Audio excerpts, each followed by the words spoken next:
All right. Thank you for joining me on this episode of The Gospel Truth. I'm your host, Marlon Wilson, and we have another great show for you today. This time around, we do not have a debate. We actually have an interview. I know everyone is used to seeing these debates, but I have an interview today. I have Dr. Michael Preciado with me, and we're going to be talking about some free will, determinism, more responsibility, things like that. And I'm excited to have Dr. Michael on with me to discuss these matters. We sort of discussed it a little bit before the show, how important this topic is. As Christians, we need to be able to have these conversations, discuss these conversations, because this is something that's serious and important to have a good understanding of. So I had him come on, I want him on, and he is on with me, and we'll be jumping into a good conversation. But before I bring him in, make sure you subscribe, hit that notification bell to The Gospel Truth so you don't miss out on any shows, any debates, any interviews, anything that's coming up here in the future, all right? Also, all this content is not only on YouTube, but also Facebook, Twitter, Instagram, TikTok, so you can follow The Gospel Truth on all these social media platforms. So make sure you do that.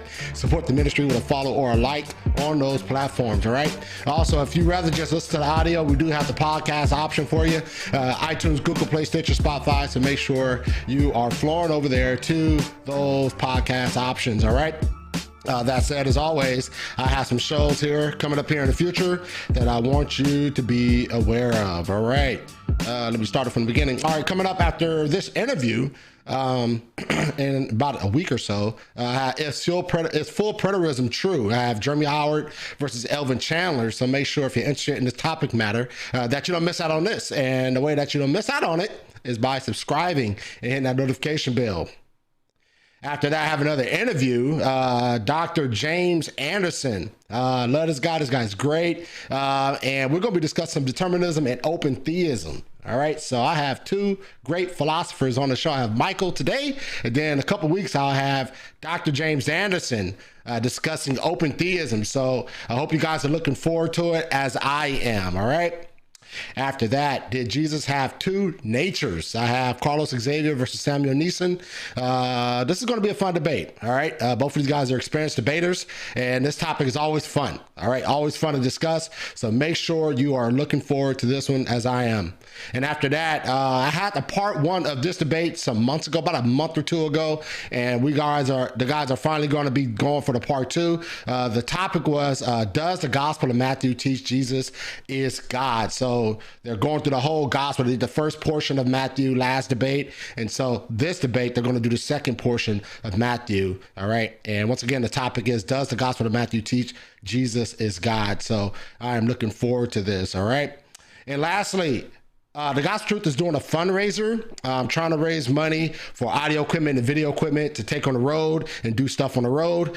So if you are interested in helping out with the fundraiser, if you can give any amount that you can give, will be appreciated in order to fund the equipment to try to get funds to buy audio and video equipment for the road to go on the road with the Gospel Truth. All right.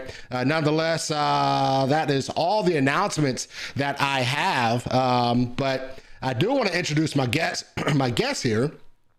Michael Preciado is a minister in the OPC. He is happily married and a father of two wonderful children. He holds a BA and a MA in philosophy, a MDiv from Westminster Seminary, California, and a PhD in philosophical theology from the University of Aberdeen. His interests are in the areas of apologetics, philosophy, theology, and preaching. He is a Reformed Christian and approaches all these areas from a confessionally Reformed position. So let me bring in Dr. Michael real quick so we can get this topic going. What's up, Doctor? How you doing? Very good, thank you. How are you? Doing well. I'm glad you joined me. As I already mentioned, this subject matter is important, right? This subject matter is a vital, important aspect to our Christian faith. And a lot of people say, oh, you should separate philosophy from Christianity. Those things don't mix. It's like water and oil. But I think that's a misnomer. I think these subject matters do mix, and they have to, because the foundation, objective standard of truth is God. So therefore, any philosophical truth that we find, it comes from God, because he is the objective standard of truth. So therefore, this topic is extremely important, and I'm glad that you have joined me. All right. So I guess my first question for you, Doctor, is how did you get involved in this conversation? Right, Yeah. you become saved, you become a Christian, and then this plops in your lap. Like, how did that even transition? How did you get to that point? Oh, that's a great question. I grew up Roman Catholic, but just nominally Roman Catholic. I wouldn't say that I knew the theology of the church well. Then I attended a Calvary Chapel. I don't know if you're familiar with Calvary Chapel. Hmm. Out, I think it was in West Covina at the time, because I think I mentioned to Okay. you that I grew up in LA or LA area, and became a Christian there. And then I got introduced to something called the White Horse Inn. I don't know if you're familiar with like Dr. Michael Hmm. Horton and those guys, and they're obviously Okay. reformed.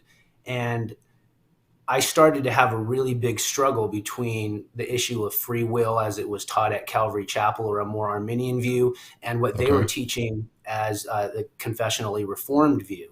So that's how the issue started. I had to deal with what is free will? Do we have free will?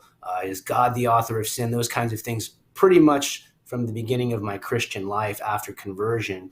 Then, after becoming a Reformed Christian, you continue to read more and more and more about that. So you read things like Edwards and many other things, and you start to become settled in what you think free will is, and how it relates to determinism or to God's decree. But to make a long story short, I got into it through theology, through converting from an Arminian perspective to a more Calvinistic perspective. Okay. Yeah. Speaking of Calvary Chapel, I actually attended Calvary Chapel in South Bay Calvary Chapel, and Okay. where Pastor Steve Mays was the pastor. He passed Yeah. away, but Mhm. yeah, he was the pastor at the time, and it certainly was an Arminian view of things, and it was a good church though. I mean, Yeah. the foundation of it was obviously Christian, but it was Absolutely. I think it was a good church, good flowing church. But nonetheless, yes, I am familiar with the Calvary Chapel landscape. I'm extremely I'm extremely grateful for actually Mhm. being part of Calvary Chapel, because they introduced me to what exegetical preaching is, Ah, right? So yes, they would yes, just go straight through the Bible, right? And they you don't did. get that in the Catholic Church. At least that wasn't my experience, and that has forever shaped my life. Especially as a preacher, I want to get to the text. I don't want to like talk about all kinds of other things. I want to talk about the text, and I think that was, at least the Calvary Chapel that I went to, that was a strength of it. So Mm. Yeah, certainly, certainly, man. As I said, it was a blessing and everything, and I eventually transitioned out here, so I didn't go to a Calvary Chapel anymore, but nonetheless, it was definitely a blessing. Pastor Steve Mays was certainly a blessing and really helped me in my walk, in my beginning stages of my walk and everything too. So, all right, so in this subject though, you have a book. Right, you have a book that you've decided to write, and I believe the book released in 2019. yeah. And so, why don't you tell us a little bit about this book, which is called A Reformed View of Freedom? And so, why don't you tell us a little bit about this book and what it's about and what some of the things that it's dealing with as it pertains to this subject matter? Yeah, thank you. So the book is really a kind of a redoing of my doctoral dissertation at the University of Aberdeen. Um, it's doing a number of things. One of the first things that it's doing is it's trying to show the connection or the usefulness of contemporary analytic philosophy in the realm of free will and moral responsibility with traditional confessional reform theology. Uh, it's also trying to show what is the reformed view or a reformed view of freedom spelled out as the reformed tradition has spelled it out, and also in relation to contemporary analytic philosophy.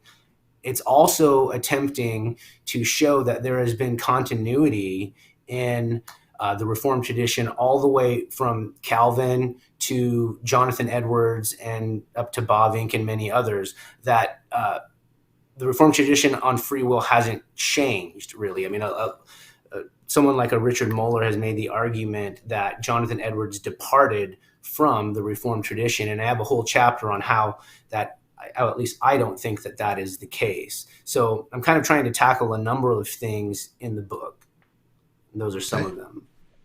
All right, cool. Yeah, I didn't get a chance to read it all, but I read portions of it, and I found it very interesting.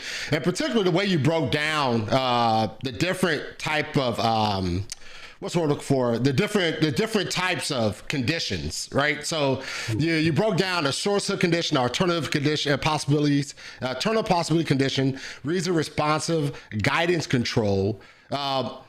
What do you mind going into that a little bit to sort of help us out, help us understand where are those perspectives, what are those perspectives dealing with? Yeah, so maybe I can take a little bit of a step back and explain why that's even important. Um, Okay. when we're dealing with the issue of free will, I'm going all the way back to Aristotle, you typically had two conditions that are necessary for a free and morally responsible action. One is what would be called an epistemic condition. You need to have a certain amount of knowledge. You needed to know right or wrong. You needed to know certain things in order to be free and morally responsible. And the second is the control condition, which is you need to have a robust amount of control over your actions in order to be morally responsible. Now, in the contemporary literature, the control condition is typically what is focused on. There is literature on the epistemic condition, but at least as far as I can tell, it's typically dealing with the control condition. And the reason why that's important is because we don't want to hold people responsible for an action that they aren't in control of, right? Got you. I mean, I think that's a pretty intuitive thing. Yeah. People would say, well, it wasn't under his control, so he's not responsible for it. Or, hey, he had full control over what he was doing, therefore he's responsible for it. So these kinds of commonsensical intuitions are what philosophers build off of. They take these intuitions and then they start fleshing out what they mean. So when we get to things like the sourcehood condition and the alternative possibilities condition, really what we're talking about is control, right? And so when we talk about the sourcehood condition, we're saying what it means to be in control of your action is that you are the ultimate source of your action. Your action doesn't trace back to anything beyond you, like the laws of physics or even the decree of God, because then you would not be ultimately the ultimate source of that action. So one conception of control is sourcehood, or the ultimate sourcehood. Gotcha. Another conception of control is the alternative possibilities condition. This is what typically gets associated with libertarian freedom, but it's not the entirety of libertarian freedom. But that idea is that if you hold fixed everything about the world and everything about me, inside and out, I have the ability to do A or not A. Mm-hmm. One of the best ways of illustrating this, in my view, is from Peter Van Inwagen's rollback argument. Now, I'm not making the rollback argument here. I'm using it as an illustration. What he said is basically to the effect, like, imagine, the universe, and we stop the universe at time T1, right? And then Michael or Marlon does action A. Then if you roll it back and replay it all the way back up to time T1 again, everything is exactly the same, but this time Marlon does not A. And you keep rolling it back and rolling it back and rolling it back. And 70% of the time Marlon does A, 30% of the time Marlon does not A, right? That is what the alternative possibilities condition is that there is really nothing determining whether you do A or not A.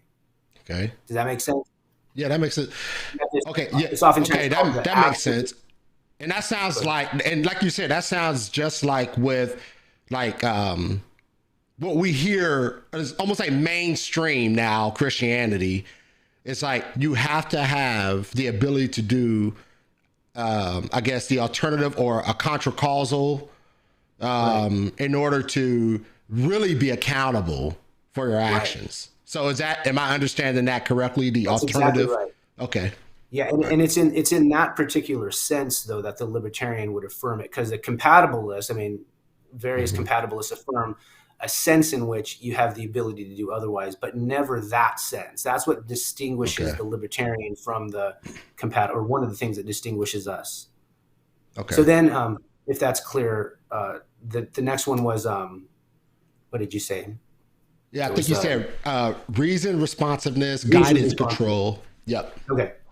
Yeah. So reason responsiveness, again, it's one of these, I think, rather intuitive uh, things in us, namely that we don't hold somebody responsible unless they are appropriately responsive to reasons. Now, let Gotcha. me give you a little example here. Um, you know, I have two kids, and I remember when they were little babies, when they were like 2 months old, they would cry at like 3 in the morning. They'd cry at like 1 in the morning, right? And I'm experiencing that right now, by the way. So oh, okay. So this is going to be good for you. so, so what do you think I did when they woke us up 3, 4 times at night? Well, I went over there and I say, I reasoned with the 2 year old, the 2 month old, right? I mhm, said, hey, I need sleep. Mom needs sleep. It's not good for you to be crying at night. You're waking everybody up, right? So stop doing that. And then I punished the child, right? mhm, Now, if I say that to you, that's absurd. Like nobody mhm. would do that. And the Right. reason why nobody would do that is because an infant is not responsive to reasons. So you can't Hmm. give them reasons to do otherwise. Right. So that's why we don't hold them morally responsible for crying at 3 in the morning. Okay. So the idea behind reason responsiveness is that it is a condition for moral responsibility, and how it gets fleshed out in its specifics is going to vary from theory to theory. Does that make sense? That makes sense. I think that makes Okay. sense. So, all right. So the Okay. next one is guidance control. Yes. Yes. All right. So guidance control. See, I want to I want to try to explain it, but I'm gonna let you do it Okay. since No, I'm. go for it. That would be great. No, I love Okay. that. Okay. So guidance control would be. Is it the understanding that someone has to? You know what? Go ahead, Dr. Michael, man. Go ahead. Because I'm going to food bar and mess it all up. Go ahead. Go ahead. Just explain it, man, because I'm going to mess it up. Well, I'm not sure I'll do a better job. I mean, it's been a while since I've read, the literature on that aspect, but here it goes. Basically, guidance control is a theory of moral responsibility that two guys by the name of John Martin Fisher and Mark Ravisa came up with. Okay. Back, they wrote a book called Responsibility and Control, and I think it was published in 1998. And it's essentially saying that you have two main conditions as to what it means to be morally responsible. One is a reasons responsive condition, which we kind of already introduced, Okay. and the other is an ownership condition, Ownership. right? Okay. So, Okay. and you see this like their theory is not some massively speculative theory. What they're trying to do is they're trying to play off of our common sense intuitions. So when we talk about ownership, I mean, you can kind of see how we already speak this way. Like when we get mad at somebody for doing something, we say, you need to own that, right? So that's Yeah. kind of Yeah. already in our language, right? Well, what does that Yeah. mean to actually own it? It means to take responsibility for it. Responsibility. Okay. And Fisher and Avisa say, well, when we break that down further, what that means is that one, we see ourselves as the actual source of the action, right, in the Okay. appropriate way. And Okay. two, we see ourselves as the apt candidates apt candidates for praise and blame from others. Okay. Now, so they call this a subjectivist condition. And what they mean by that is that in order to be morally responsible, you not only need to be reasons responsive in the right way, but you also have to have a particular view of yourself, Got namely you. that you actually are an agent and that you actually are subject to praise and blame. And if you Got think you. about that, I mean, that's very intuitive. I mean, if you were to see somebody do an action, sorry, I'm still a little Mhm. sick, so if you were to see somebody commit a murder and there's 12 other people who saw the person commit a murder and you have videotape of the person committing the murder and you ask him if he committed the murder and he says no, and he doesn't mean it in a lying kind of way, like he genuinely thinks he didn't do it. Well, we Mhm. tend to think that those people are kind of crazy, right? Yeah. And we Right. tend to diminish their responsibility or even excuse them from responsibility. Yep. So that's a pretty intuitive idea, and that's part of what it means to take responsibility or to have the subjectivist condition. And the other one is it would be really strange if we didn't see ourselves as proper subjects of praise and blame. Mm. If I did something wrong and I was just baffled as to why it is that somebody would blame me, we would think that there's something wrong with that person. So anyways, Mm-hmm. all I'm trying to say is these conditions are not these abstract philosophical things. They have very much a root in our common sense intuitions about how we practice holding people responsible to begin with. So Does that okay, make so but the reformed position, wouldn't the reformed position sort of not maybe not fully embrace every aspect of, let's say, the where's it at? Where's my list at? The reason responsiveness. So the Yeah. reform position would embrace certain aspects of it, right? But it wouldn't embrace it totally, right? Am I Yeah, understanding that correctly? it's going to depend on what you mean by the reformed position. Because what Okay. I argue for in the book is that there's a basic notion that the Reformed tradition has held about what free will is, and it's a notion called rational spontaneity, Okay. meaning you have to.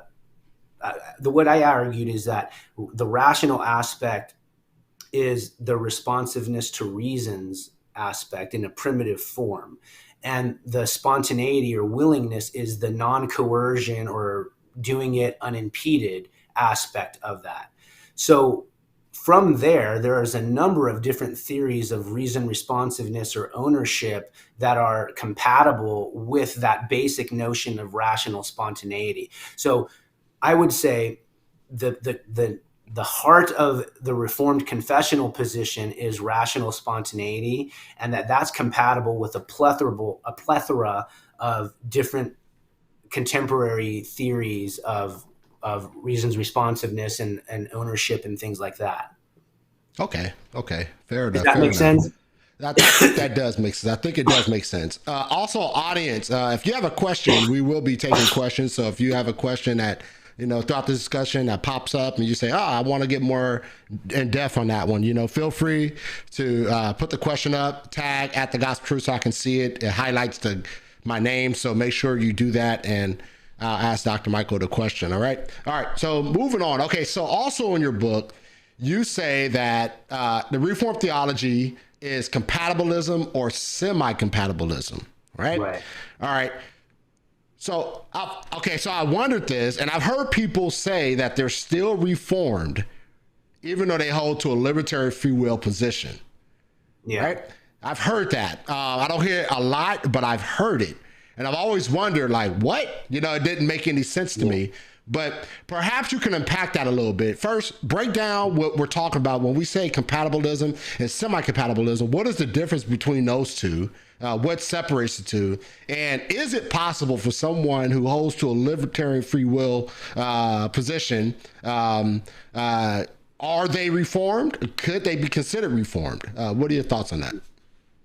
Yeah. No, good question. So, in dealing with compatibilism, we kind of have to start with determinism, right? And determinism is really like when we define the various positions, determinism is basically the starting point, right? So a compatibilist says that free will and moral responsibility is compatible with determinism.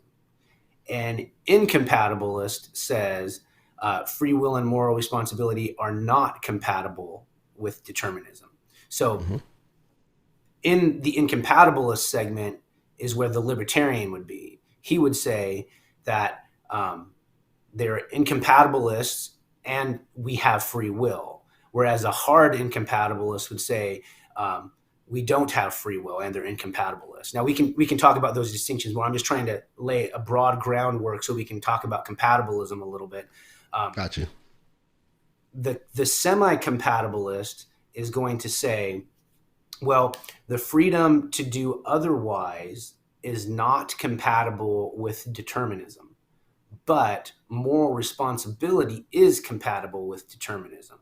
So they're basically saying if you want to conceive of freedom as the ability to do otherwise in that strong libertarian sense, then we grant you it's not compatible with determinism. but we think it's false anyways. What's really important is moral responsibility. And we would say determinism is compatible with moral responsibility. And the whole theory of guidance control is a theory designed to show what that control condition would look like if you didn't have alternative possibilities. Okay. Is that helpful at all? Yeah, I think that's helpful. So, in other words, as far as semi-compatibilism would say that determinism is compatible with moral responsibility, but it's not compatible with being able to make, I guess, contra-causal decisions or making decisions, this one or this option, two options in front of you, you're able to make either or option. So the semi-compatibilist would say that is not compatible with determinism. Am I understanding that correctly? That's exactly right. Yeah. So I guess my next question is, Michael, what is your position? Are you semi? Are you classical compatibilist? Where do you fall in this debate? Okay, so I think I would fall into the semi-compatibilist camp. Okay, but I still think that there is a sense that we have the ability to do otherwise. But I don't think that that's necessary for moral responsibility. I just always worry that sometimes when people hear, Calvinists talk, that, the Calvinist kind of makes the agent seem like he's some kind of block of wood, that just kind of doesn't have a will and doesn't have, in any sense, the ability to do otherwise. And I just don't think that that's true. I think there are numerous senses that we have the ability to do otherwise, just not the libertarian sense. Does that make sense? I think so. Okay. Well, I can unpack that a little bit more if you. Yeah, go ahead and unpack that, because I think the audience appreciate it as well. Okay, great. Okay, so I'm trying to think of exactly where to go. I can go in two ways here. So think about somebody who has the ability to play the piano, right? So great concert pianist, but they're asleep, right? So they're asleep. They're not in front of a piano. They're not anywhere near a piano. They can't play the piano right now. Mm-hmm. Does that mean they all of a sudden have lost their ability to play the piano? No, right? So obviously, in that sense of having a general ability, even though you don't have the opportunity to play the piano at a certain moment, you still retain an ability to play the piano. Certainly. Right? That's one sense in which you have an ability to do otherwise. Also, Gotcha. when we analyze just basic English statements or English words like can or could have or other words like that, we realize that they have different senses, right? Depending upon the context in which you're talking. So if I were to say to you, you living in California, and I say, Marlon, can you go to Hawaii before midnight? What time is it right now? You should be able to. Okay. And so you would say, well, that depends, right? Like if I got on an airplane, I could get to Hawaii before midnight. If I had to swim the Pacific Ocean, no, there's no way I could. Right. So the way in which you're going to answer that can question is going to depend upon the context. So if you take the plane, then you do have the ability to get to Hawaii before midnight. If you don't take the plane, you don't have the ability. So I think when we answer these ability questions, we always have to pay attention to the kind of context in which they occur. When we take this to God, for instance, a Reformed person is going to say, we have all these different senses in which we could do otherwise, but when it comes to the context of God's decree, we don't have that ability. Right. So in other words, we have the physical ability to do other things, like within our nature, within the human nature, we have the ability to do other things. But because we have the ability to do other things, doesn't mean that we can, we won't have the ability to undermine the determination of God. What God has determined that would come about. Right. It's kind of like the way Calvin used to put it. God decreed that the bones of Jesus would not be broken. Would not be broken. Right. Okay. Did that mean that the bones of Jesus were made of some kind of unbreakable material that wasn't like a No. human bone? No. No. Right. So they were Right. unbreakable in one sense with regards to God's decree, but they were breakable in another sense in that he had normal human bones like we do that could Right. have broken. Yeah. God just ensured via his decree that nobody would hit them in such a way that they would be broken. Okay. Gotcha. Gotcha. So Okay. whenever we talk about abilities, the upshot is we need to be asking ourselves specifically, what context are we talking about here? Yeah, because whenever I hear people, whenever we get into this type of discussion, right? When they say ability, people tend to mean like I literally have the not necessarily physical ability or anything like that, but I literally have the option to do this, and there's sort of this almost this is the thing, Dr. Mike. This thing, right? This is the thing. And this is part of I would almost say like some of the frustration with me. I don't like to call it frustration because it's a fun conversation to have, but you get passionate. You're like, oh my goodness, why did you say that, right? So it's like sometimes when I hear people say, yeah, I have the ability to do otherwise. So if I don't have the ability to do otherwise, then there's no way I could be morally responsible. The thing that comes to mind when I hear people say that is like, okay, are you saying that you can undermine the things that God has determined? Are you saying that God, like I asked a friend of mine, this is a real conversation me and my friend had, right? We were talking about divine determinism, moral responsibility, problem, evil, the whole nine, right? The whole thing. And so I'm talking to him and I ask him, I say, hey, did God determine the amount of hairs you have on your head? Like, does he know for sure the amount of hairs you have on your head? And he said, yeah, of course. And I said, well, if God knows the amount of hair that's on your head, he's determined that, right? He determined that that's how many hairs you would have on your head, correct? And he said, yeah. And I'm saying, okay, so how can you undermine what God has determined by your choices when God has determined even who you are, like the hair in your head, everything? Like, come on, like how can you undermine his determination? So whenever I hear someone say that they can't be morally responsible unless they have the option to do this or that, it seems as though they're trying to say, well, I can undermine the determination of God. I can undercut whatever God has determined in my life. But even if, especially with death, like God knows the day you're going to die. He determined the day you're going to die, how you're going to die, under what circumstances you're going to die. He determined that before the foundations of the world. And so when someone says that, are they really implying that they could say, oh no, well, God has determined the way I'm going to die. I'm not going to die that way. Are they really saying that? Are they really implying that? They might not say it directly, but perhaps in their conversation, they really don't understand that they're really implying it strongly, that they could say, because I have all these options, I can do otherwise. I do not have to die in the way that God has determined me to die. Again, so if they accept if they say, yeah, I accept the fact that God has determined the way I die, if God has determined the way you die, why would you say that God has determined every step of your life to progress to that point where you're going to die the way he determined it from the get-go? You understand what I'm saying? So I do. It's sort of just like, it makes no sense to me for someone to say that, because it seems like they're undercutting the determination of God. Whether they see it or not. It's going to depend on the person. I mean, I think a lot of people maybe perhaps aren't used to thinking through these issues in a consistent way. And so they might say things that are kind of inconsistent and not realize that.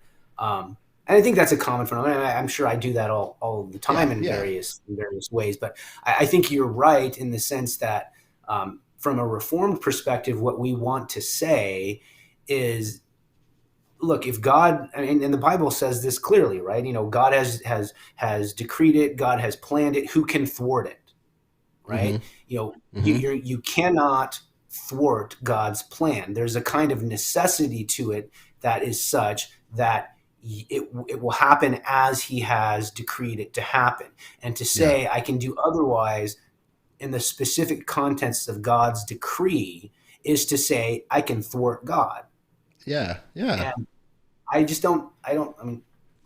I don't think that's possible. Yeah, and that was one of the things I've always like, when I get, once I get in this conversation with individuals, that's one of the things that always pondered me. Like, are they saying that they can undermine what God has determined? Because if I ask them, did God determine the day you're going to die? They say yes. They say yes, but then on the backside of that same conversation, they say, "Oh no, God didn't determine this. God didn't determine that." And I'm like. Right. That doesn't make any sense. Is God sort of switching his determination switch off and on as you progress through life? You know what I mean? So it just really doesn't make sense. It really doesn't make sense to me when I get to that conversation. They flip. Well, I guess it makes sense in the sense that I think they're being inconsistent, when they have that conversation. All right. So I guess another question is here, as far as we're discussing semi-compatibilism and compatibilism, I think the third portion of that question was, there are those who say that they are reformed and they hold to libertarian free will. Right. Yeah. And I think I've heard Dr. Tim Stratton say this. I think it was in a debate with Dr. James White that he said it. And James White was accusing him with saying that he's not reformed. He's not reformed. He was basically telling him that he's not reformed. And if I remember correctly, Tim Stratton said, yes, I am. He said, yes, I am. But he holds to a libertarian free will position. Yeah. So would you say that's even possible in the consistent... In the area of consistency, do you think that's possible? Yeah, I am really glad you asked this question, because my book actually deals with this exact question for tens and tens of pages. I'll kind of give you what I've heard Tim Stratton say. I mean, unfortunately, I haven't had the opportunity to listen to much or read much of what he has said, but I can't remember where it was, but he said that Oliver Crisp and Richard Muller hold that there is room for libertarian freedom in the Reformed tradition. So let me start with Oliver Crisp. Oliver Crisp is a wonderful theologian, very competent. I enjoy his work immensely, but he has kind of engaged in this project called libertarian Calvinism. And essentially what he wants to ask, he's not advocating libertarianism, he's just asking the question, is there room for libertarian freedom within the Reformed confessions? So by that he means like the Westminster Confession, right? So take a step back here. Another issue is, how do we define Reformed? Traditionally it's defined by means of our confession, so it's natural for Chris to ask the question, is there room for libertarian freedom in the confessions? And if that is, then that means you can be a libertarian and also be reformed. If it's not, then you can't. Okay. So a large portion of my book is devoted to saying you cannot. Libertarian freedom is excluded. And even in his current work on this, he kind of concedes that with regards to what would be called alternative possibilities. But he's adopted, or is at least exploring, a whole nother type of libertarian freedom, which would be kind of like a sourcehood view of libertarian freedom. And we can talk about that in a second if you want. I'm trying to talk about Crisp and then go to Muller. Richard Muller in no way, shape, or form is saying that the Reformed tradition is libertarian, or that there's room for libertarianism in the Reformed tradition. So if Stratton has said that, and I think I've heard him say that is just wrong. Muller's position is that the Reformed position is neither libertarian nor compatibilist. Now, there's all kinds of problems with that. And another portion of my book, I argue against that, and I say, no, it is compatibilism. But just with regards to Stratton's claims, as I understand it, I would say Muller in no way, shape, or form is arguing that. Crisp is merely asking the question if there's room, as kind of a hypothetical, in the confessions for that. And my response is no, there is no room for libertarian freedom in the Reformed confessions. And I spent a number of pages arguing for that. Okay. All right. Yeah, that was a, I say that debate was a very interesting one. I use that term, interesting. Tim Stratton and Dr. James White. That was a very interesting debate, nonetheless. But so we have some questions from the audience here. Let me Okay. throw these at you real quick. You'll see it pop at the bottom of the screen here. And this is from Chris Stevens. What's up, Chris? How you doing? And this question is, how is moral responsibility compatible with determinism if the person does not have the categorical ability to do otherwise? So if you see me squinting like this, it's because I don't have my reading glasses on, so I'm trying to read it. Okay. How is moral responsibility compatible with determinism if the person does Yeah. not have the categorical ability to do otherwise? Yep. Yes. So I don't know how in depth we want to get with this, but basically what I would say is the categorical ability to do otherwise is not necessary. And there are a number of ways to argue that. One, you can give Frankfurt style examples. Two, you can point to passages in the Bible where it talks about God decreeing everything that comes to pass and that we don't have the ability to thwart that decree. And so that would deny the categorical ability to do otherwise with regards to God's decree. And then third, I would say a notion like guidance control is specifically designed to show how it is, give a clear conception of the control necessary for moral responsibility without affirming, without needing the categoricality to do otherwise. Now, I understand that needs to be unpacked greatly, but that's Mm-hmm. my short answer to that question. All right. All right. And we have another question here. It says, one, do you distinguish between ordain and decree, or I think it's ordain and decree? And two, for those who say God merely permits things, can't we still argue that all antecedent events were permitted and thus caused? Okay, first, do I distinguish between ordain and decree? I don't. No, I think ordain and decree basically mean the same thing. So God ordains whatsoever comes to pass, or he decrees whatsoever comes to pass.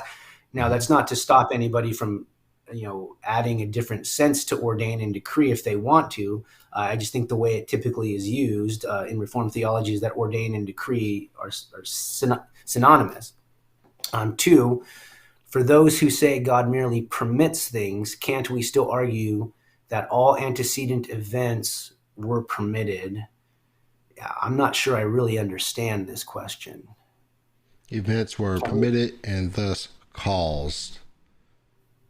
I think I'm trying to see exactly where he's going with it. Because I know people tend to use permit, and I sometimes use permit as well. But I use Right. permit in the context. I use permit is that God is permitting us to violate His prescriptive will. So if God has a prescriptive will that says "do not murder," right, and someone Yeah. murders, in that sense, God is permitting us to violate or to go against His prescriptive will. But that Yeah. doesn't. Yeah. Go ahead, Doctor. What would you I'm want to sorry, say? I didn't mean to interrupt you. The Confession of Faith, the Westminster Confession, does use the word permission, um, but it's a willing permission. So it's not as though God is kind of just you know stepping back from the world and allowing something to happen completely outside of his control. No, it still falls under the decree. So he's willingly permitting that to happen. Does that make sense? So there is a legitimate sense of permission. I mean, I typically try to avoid it only because in the current context, people think of permission as kind of like Yeah. having no control over it whatsoever. And I don't think that's what the Yeah. confession means. And I don't think that's what the Reformed tradition have meant.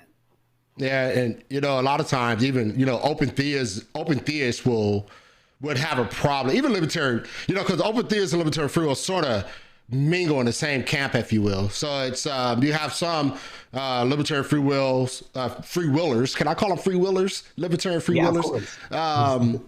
That are not open theists, right? They would say that God certainly knows exhaustively the future, what's going to come about. But you have the open theists who would say, obviously, no, God doesn't know the future. He only knows possibilities, and they would have a problem with the Calvinists or the determinists using the Yeah. word permit, because like you Yeah. said, it implies as if there's hands off. Yeah. God is hands off. He's not involved in this in any fashion, in any fashion, in the capacity of controlling or determining. Right. So yeah, I think that's that So, maybe, I mean, hopefully that answers your question, Derek. okay. We also have, this is sort of a statement to me. You're the, it says, you're the only way God knows the future is because he determined it. It is false. Well, I guess I would respond to this and say, okay, so God foreknows. He has foreknowledge of the future. Like, this is typical. I think this is a typical argument from maybe a Molinist, where he would say that God, because God foreknows something, doesn't mean that he determined it. He doesn't need to determine something in order to know the future will come about. My question then is, if God doesn't know it, if God doesn't determine the future, how would he know? How would he know these things? Yeah. You know, and this is because his knowledge, God's knowledge flows from his decree. So if God's knowledge flows from his decree, what God knows, what God has determined, okay, so God determined in his hand that me and Michael would have this conversation, right? Did God absolutely know in the future that me and Michael would have this conversation? There's only two options here. I would say probably only one option. Because if you say that God did not exhaustively know that me and Michael would have this conversation, he determined it, but he didn't know that it would happen, I would say the only option probably is open theism, because that's what open theists would argue. Open theists would argue, and correct me if I'm wrong, Dr. Michael, open theists would argue and say, well, God just knows possibilities. He doesn't know that, he doesn't know exactly. He doesn't know that, he doesn't know for sure. He only knows that it's possible that me and Michael would have this conversation. Yeah, and I would say that's probably the only option that this individual Chuck would have. And also, Chuck is an avid supporter of my channel as well. So I don't mean this, Chuck, in a way to undermine your thinking. I love how you're thinking about these things. So I don't mean that. I'm not meaning to undermine you or disrespect you, but I do believe that your only option when you say this is open theism. That would be my summation to answer this question. I don't know. What are your thoughts on this, Dr. Michael? So if I'm understanding this correctly, he's saying the only way God knows the future is because he determined it. And then he's negating that. He's saying that idea is false, right? It's false. Yeah. Yeah. I mean, I would disagree, obviously. I mean, I think the reason why God knows the future exhaustively is precisely because his foreknowledge is based upon his decree from all eternity. So God decreed from all eternity all of the meticulous events that would happen throughout human history, and that's how he knows. Yeah. And then if you say that, okay, well, God doesn't know, then that conflates to open theism. Then that's open theism right there. Because I don't even think the Molinists, I don't even think the Molinists would say that, because the Molinists would say that God had a whole bunch of possible worlds, and he basically chose what world that he wanted. And after he conceptualized the world that he desired, then after that, after the conceptualization of the world, that's where his decree comes in. So his decree is post the conceptualization of the world. It's not pre-conceptualization, it's post. So so the Molinists they hold to a decree, though obviously we may think it's different, it's inconsistent to some degree, but they hold to a decree. So once again, the only option with this thinking is open theism. That would be the only way we can tackle this one, I think, anyway. The conclusion of this, from our perspective anyway, obviously. But nonetheless, let's move on to another question here. All right, so question number 5 here. I don't know if you had a sheet here. It says, from a compatible position, we would argue that determinism is compatible with free will. What would you say to someone that says compatibilism is nothing more than determinism? So we get this accusation a lot. So let me phrase that. I sort of jumbled those words together. So some people would say that compatibilism is nothing more than determinism. like the idea of free will and compatibilism or even semi-compatibilism is ridiculous. That would be the argument of some people, right? They say it just conflates to a different area of another understanding of determinism. What would you say to something like that? Yeah, I mean, so the way that the term in the literature compatibilism is defined is that the truth, well, not the truth of the determinism, but determinism is a necessary component of compatibilism. And compatibilism is just the idea that determinism and free will and moral responsibility are compatible. They're not logically contradictory. They can hold together in a coherent way.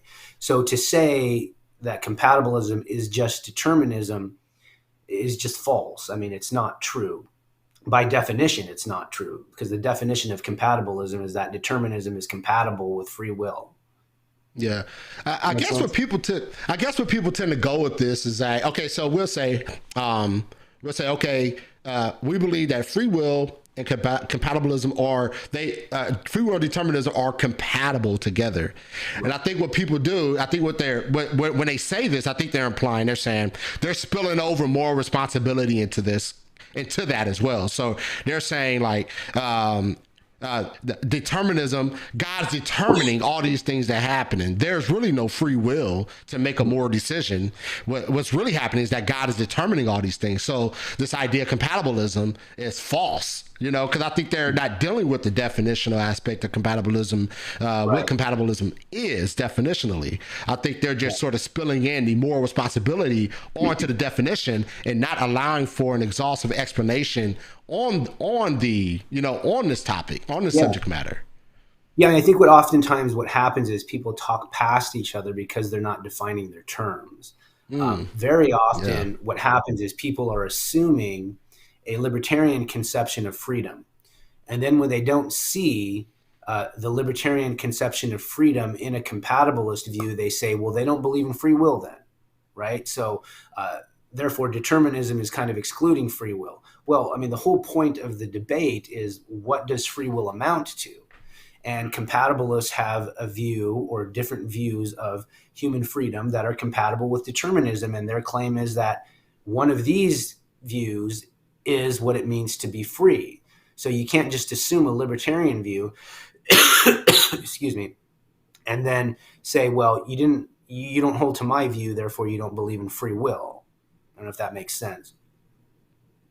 Yeah, it does. It does make sense. It does make sense. And so, okay, so we have another question here, and I think this question sort of fits. It may not fit totally into what we're currently discussing here. Well, it does. I think it does. It says, I could determine all things with enough power. Is power the only separation between God and man? No, not at all. I mean, God's very being is different from ours. Yeah. All of his attributes are different. God is tripersonal, and we're not. I mean, obviously God's power, power is a communicable attribute, right? Which means basically that God has infinite power and we have finite power. So our power is analogically like God's, but it's not exactly like God's. Mm-hmm. I mean, and once again, I know I keep bringing up open theism. I'm trying to save all this open theism stuff for Dr. James Anderson, because we're going to be talking about some open theism. Yeah. But I think this is what open theism they tend to make the mistake of. This, and I'm not saying, Jamie, I'm not saying you're open theist. I don't know your position, so this is not me saying, but I think this is a mistake that they make, is that they tend to make the mistake of sort of giving human qualities to God. Yeah. And I think that's sort of where this question's sort of, I guess, may surface on a little bit. You're saying, like, if I have enough power, I could determine all things with enough power. Is power? No, we have to take into consideration the whole being of God, his essence, his nature, who he is, And so I think this is sort of where open theists may make that mistake, where they're sort of, I can do this, God can do this, they're sort of conflating humanism with with God, and that's a mistake you don't want to make there, because we have to take into consideration who God is in nature and his essence, right? Yeah, I mean, in one sense, I really like the open theists, and the reason why is because I think that they are being consistent with libertarian freedom. They're saying, if you're going to really be a libertarian, let's take this seriously. What are the consequences of that? Well, the consequences are either God doesn't know the future, or God chooses to limit himself to not know the future. And I think that's right. I think that's right. And there are some incredible open theist philosophers that I like to read, that I think, they just do a great job and are arguing those kinds of things, and even arguing against Molinism and things like that. So far better than I ever could. Yeah, open theists are they're the open theists I've dealt with, Dr. Michael, man, they tough, man. They I mean, they ask some important questions. I think they ask very good questions. They do. And the determinist has to deal with those questions. We have to tackle those questions. Obviously, from a reform position, we believe that open theism is not biblical. It's contrary to scripture. And so if we're going to defend it, we got to answer it. And open theists, they ask some good questions, man. How you thinking? I like it better when they attack Molinism than when they attack us. So. Yeah, I know, right? I know, man. All right, so we have a couple more questions here from the audience here. Let me see. All right, well, this is coming from Nick. Thank you, Nick, for the question. We know a mob boss is just as culpable of a crime if he ordered a murder, yet didn't do the deed himself. How is God not culpable of evil if he caused the evil to come about? Yeah, good question. That's a good question. Good job, Nick. So notice. Well, let me try to make this distinction here. Basically, what we have here is a comparison between the mob boss and God. So you have a comparison between the mob boss's type of causality, or bringing about something, and God's type of causality.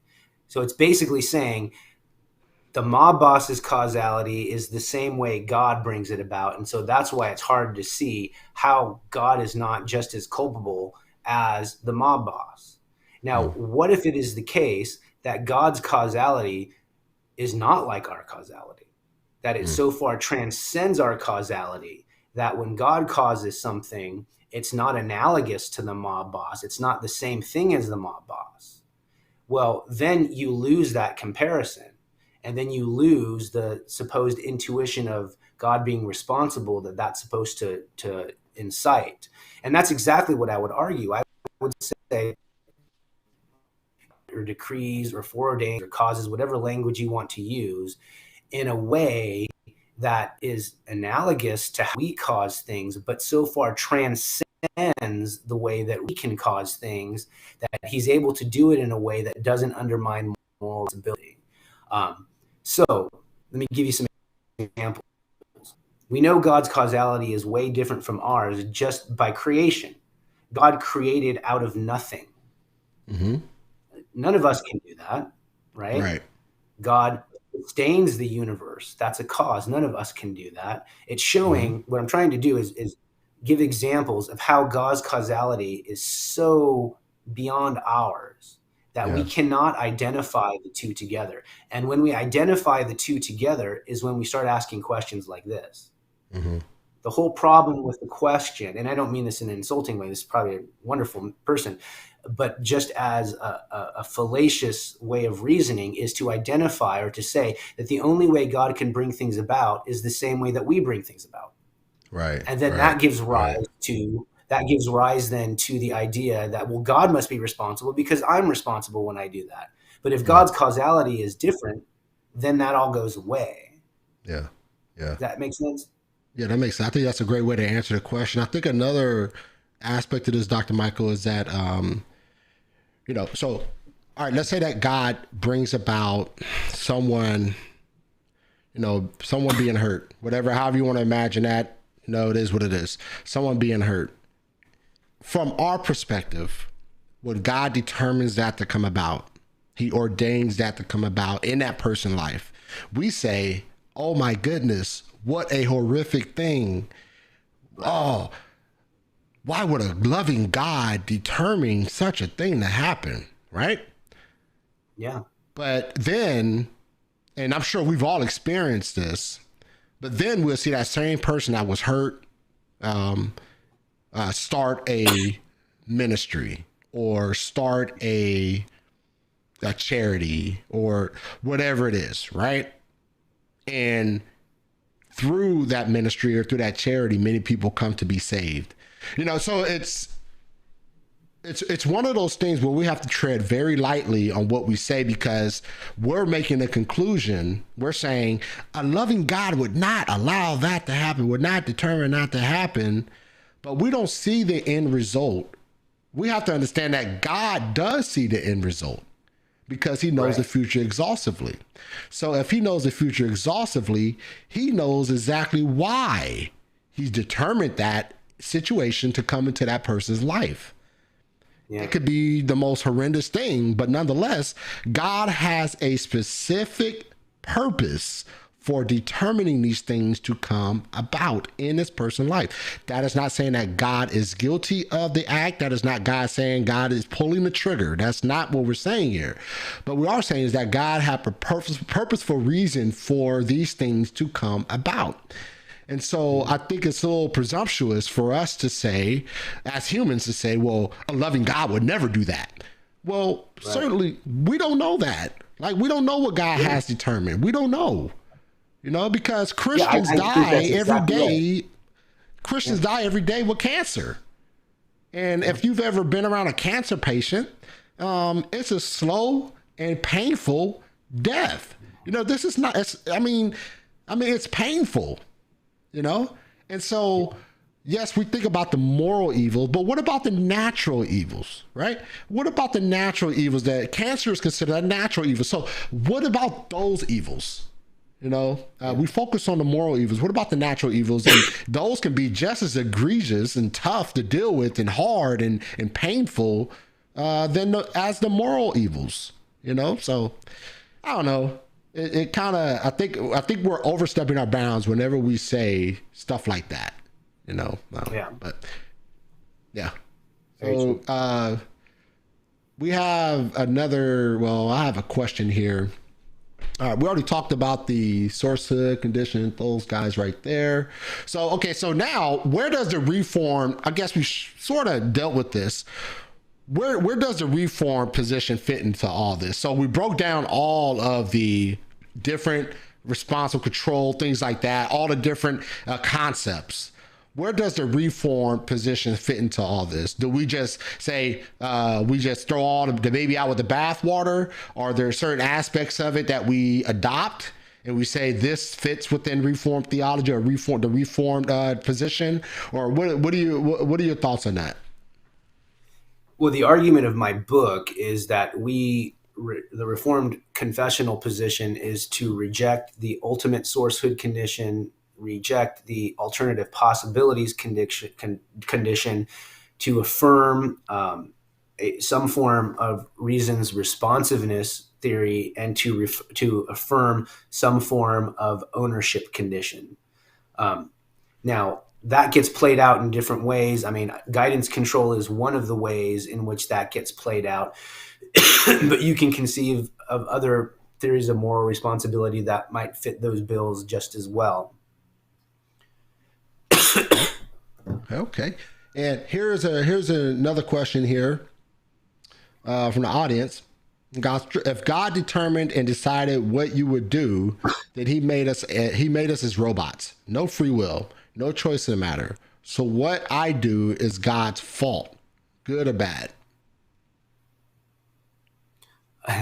So if God determined and decided what we would do, then he made us robots. Okay, so you kind of have to tell me how is it that the way God determines us makes us robots? Obviously there are differences between us and robots, right? Robots aren't self-conscious. Robots don't have wills. So right off the bat, the comparison to a robot, it doesn't fit with humans. Hmm. Then no free will, no choice in the matter. Well, again, how are you defining free will? How are you defining choice? So what I do is God's fault, good or bad. I think what he's saying there is whatever I do, good or bad, is God's fault, right? Is that how you're reading that? So what Um, I do is God's fault, good or bad. Yeah, I think that's what he's saying. I initially okay, probably thought that he was saying like, is this a good way to think or is this a bad way to think? okay, Um, okay, but it possibly, I'm not sure. It possibly could be whether it's good or bad. It's all God's fault. I think that's right. probably where he's going with it. Yeah, I mean, I would say again, no, I don't think it's God's fault if by that you mean that God is the one that is somehow committing an evil action. Again, this goes back to the nature of the causality, the difference of causality between God and us. God is able to ordain something in such a way that he is not the cause of it in the same way that we are. And so that's one of the reasons why there's a difference when we do something evil that we're at fault for it. But when God ordains something evil, he's not doing it in the same way that we are. So there's an asymmetry there between the way he is involved in the action and the way we are involved in the action. Okay. And we have another question here that just came in. Can you give an overview of Frankfurt cases as these are examples of free choices that are determined, right? Yeah. Okay. So Frankfurt cases are examples of the agent doing something and the intuition being elicited that he's morally responsible for what he did, but for which there were no alternative possibilities available. And so I can give a quick sketch of a Frankfurt example, and they get exceedingly complex. So I'm just going to do a basic one.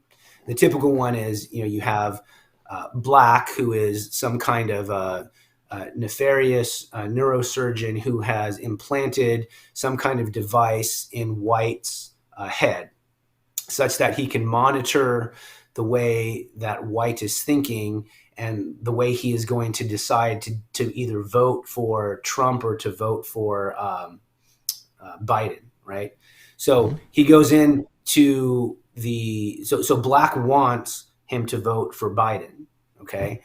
So he goes in White goes into the polling booth, and Black is monitoring him, looking at his thoughts and saying, okay, is he going to vote for Biden? Is he going to vote for Trump? I don't want him to vote for Trump. So if he does seem to vote for Trump, then I'm going to flip a switch, and that switch will force him to vote for Biden. Okay. So now he goes into the booth and on his own votes for Biden, right? Mm-hmm. So the question then is he free? He couldn't have voted for Trump because if he was detected to be voting for Trump, a switch would have been flipped and he would have been forced to vote for Biden. But he Mm. went in of his own accord and he voted for Biden, even though he didn't have the alternative possibility of, of voting for Trump. So the question then is he morally responsible? And No, I I would say think yes. you would say yeah. I thought that would Yeah, fall under coercion. Like if someone is coerced. Am I saying that word right? I'm saying that wrong. That word is coerced. so wrong. Coerced. If someone is tricked into, because if they enter a situation, right, and they say they walk to the situation thinking that they have a free choice to make, right, and if they vote the wrong way, they hit a switch and they they hit a switch in the voting poll in the voting box and oh you better vote for him or not or else doesn't that fall into like manipulation or coercion, Yeah, so but that would take the away the moral White responsibility or no? wasn't coerced. White wasn't coerced to do anything in the example.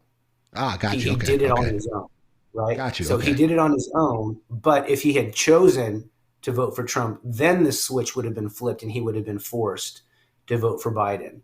Now, the flipping of the switch is designed to exclude the alternative possibility, Got you. right? So Okay. the Okay. scenario then is he has no alternative possibilities, but nonetheless, on his own, he votes for Biden.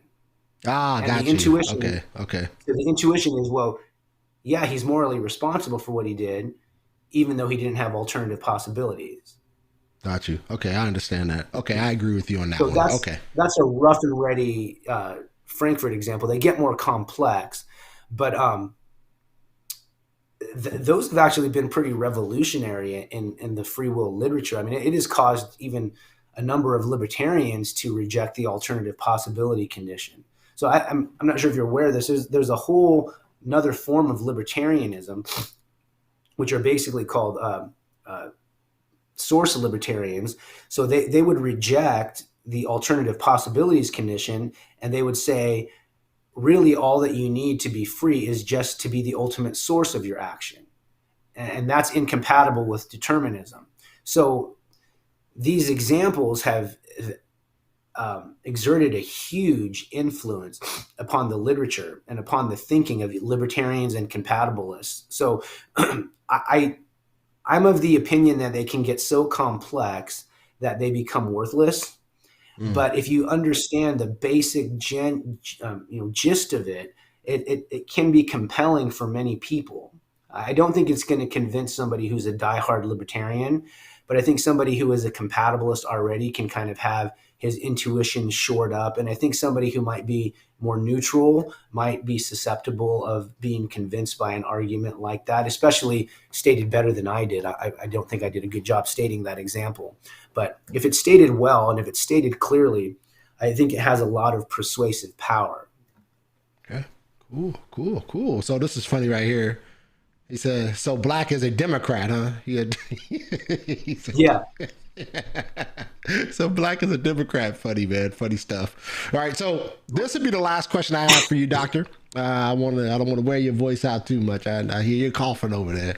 So this is the last question I have for you right here. So what is the biblical understanding of the gospel truth? This is funny because a lot of times I ask this question. Like I had one guest on and I asked him, "Hey, what's the gospel truth?" And he said, "Oh, it's the show I'm on." You know, and I'm like, "No."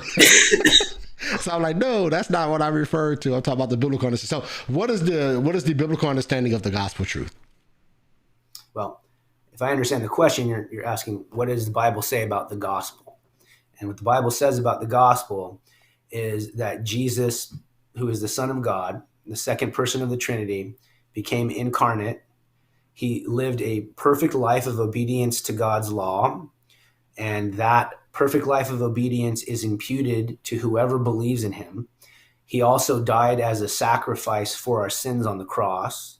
And for those that believe in him, all of their sins were imputed to him, and the wrath of God was satisfied for them at the cross. Um, that is the gospel. I think by us believing in Christ, all of our sins are forgiven, and the perfect righteousness of Jesus Christ is imputed to us, and it covers us so that we stand right now before the throne of God as perfectly righteous, as having that exact righteousness that Jesus Christ has. And that righteousness, that declaration of righteousness that God gives to us in justification, is the verdict of the final judgment. So for those that believe in Jesus Christ, you have already passed through the final judgment. When you die and go to heaven and stand before Christ and are finally judged, it will just be a reiteration of the verdict that you already have right now in your justification. That's the Mm. gospel truth. Amen, amen. Good stuff, Doctor. All right, awesome. Thank you so much, Doctor, for joining me today. And I pray, audience, that you guys found this conversation satisfying, and that has been a blessing. Perhaps Dr. Michael explained some things that were maybe of concern for you, and you wanted more explanation on it. So I pray that Dr. Michael did just that. And Dr. Michael, why don't you share with the audience where they can come check you out, see your content? Yeah. And see what you got. Well, thank you. I do have a website. At some point, I'm going to do something with it. I've had it for a number of years, and I just haven't had the time to do something with it. But at some point, I will. You can also find me on Facebook. Just look me up. And as I said on previous podcasts, if you don't look like an axe murderer, I will accept your friend request. Also, consider buying my book, A Reformed View of Freedom. a lot of the things that we talked about tonight are discussed in greater depth there. And maybe at some other time, we can have more discussions about other things. So, Oh, yeah, yeah. Hey, Dr. Mike, I do a lot of debates, man. So, yeah, I wonderful. may get you on for a discussion or something. You know what I mean? So we'll see. We'll see. Okay. But nonetheless, I actually do have. I'll message you, or I'll text you, or message you, and Okay. get your thoughts on something. I have an idea for you. But anyway, thank you, Dr. Michael. I appreciate you so much, and so I'm gonna let you go. Make sure you get some rest, man. Finish healing I up, and I will. appreciate your time. All right. Thank you very much. I appreciate your time. All right, no problem. Take care. God bless. All right, folks, another show in the book. So I pray that this show was good for you, because once again, these are pressing questions, and these are questions that we're always can draw a lot of contention. And so, I pray, as me and Michael progress through the conversation, I pray that some of the questions, probably not all your questions, but perhaps some of those questions that you've had were answered. And if they weren't answered in the nature that you desired, perhaps you can pick up Michael's book, and let me pull it up here. Perhaps you could get Michael's book, A Reformed View of Freedom. I found it. I have it on Kindle, and I found it on Amazon.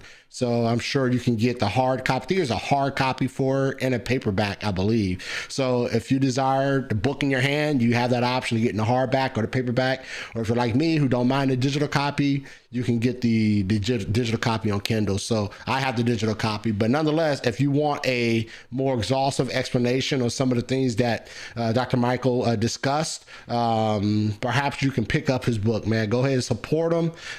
Bless his ministry, because he has a ministry going on. And make sure you bless him. Make sure you help him out. Make sure, because these things, these are the ways that the body of Christ continues to help each other, is by lifting each other up, not only obviously through prayer and through the gathering of the saints, but also financially, because Dr. Michael, as if he's like me, you can use the help. Who knows? You know what I mean? So it's one of those things where it's nothing wrong with blessing a brother or sister in Christ, man. So if you can, pick up his book, digest it, eat it up, because it is good stuff. So make sure you do that. But nonetheless, I thank everyone for joining me today, and it was a great show. And I look forward to seeing you next time. Next show will be a debate, a full preterism debate. And I think Jeremy Howard and why am I forgetting his opponent's name? All right, so I'm not going to sit here and think too hard about it. But nonetheless, there is a debate coming up on full preterism. So make sure you look out for that debate. All right. That said, I'm getting out of here, man. This is an early ending for me. As you guys know, I usually those debates beyond 2.5 hours, almost 3 hours sometimes. So, yeah, be on the lookout for the other shows, all right? May God bless you. May God keep you.